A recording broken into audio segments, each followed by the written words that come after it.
Good morning. Thank you for joining me on Delicious by Debbie. My husband has requested an elderberry pie. I just filled the pint jar with berries, then filled it with water and processed them. I don't remember how long I would have to look that up, but this is one of his favorite pies. So I'm going to show you the way I make mine. So I'm going to put this pint of juice and berries into this pan. And then in with that, I'm going to go ahead and turn this on. In with that, I'm going to put a cup of sugar. So I'm going to put half of a cup of flour in there. And I'm going to give this a stir. And I'm going to let this cook and thicken. This will be the filling for the elderberry pie. Okay, this has thickened. I've gone ahead and turned it off because I don't want it to scorch or burn on the bottom.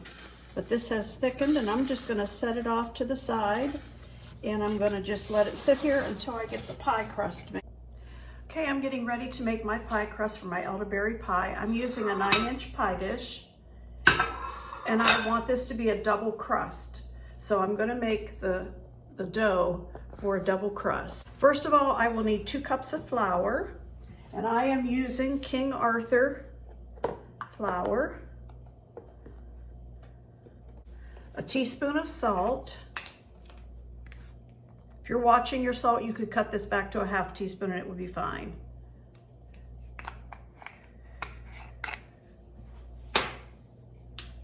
And I need 2/3 cups of shortening, and I'm using a butter flavored Crisco. I've sprayed the inside of my 1/3 cup. I'll need 2 of these.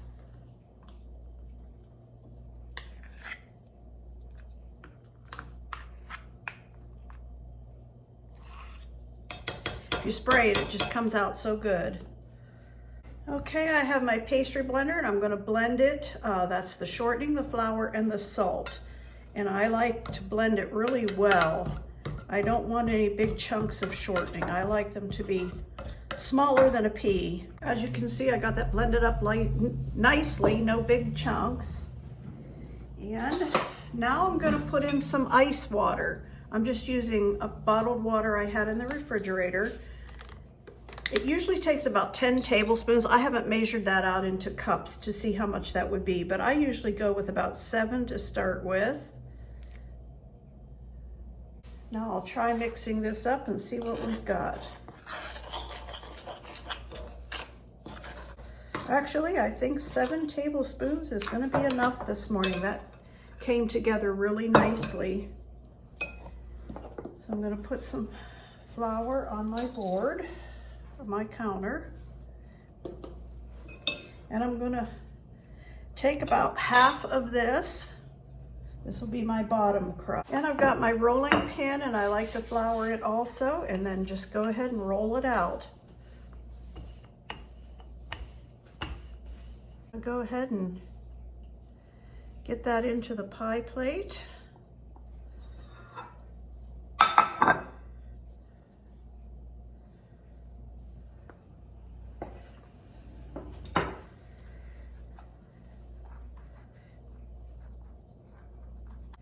Now I'm good. Before I put the filling in it, I'm going to go ahead and roll out the top crust.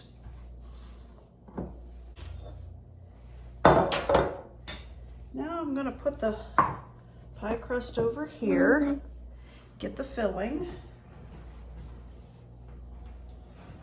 I have let this cool a little, and I'm going to go ahead and put it in here. And I have some chunks of butter cut up from this stick of butter. I like 5 pats of butter.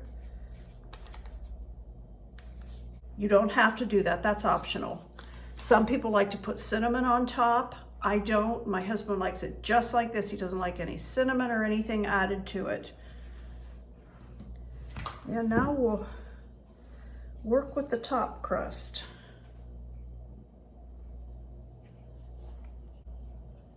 I don't know if you can see it or not, but there's the bottom crust and the top crust. I like to pinch those together a little bit and then tuck it in. Then I don't have it leaking out into the oven.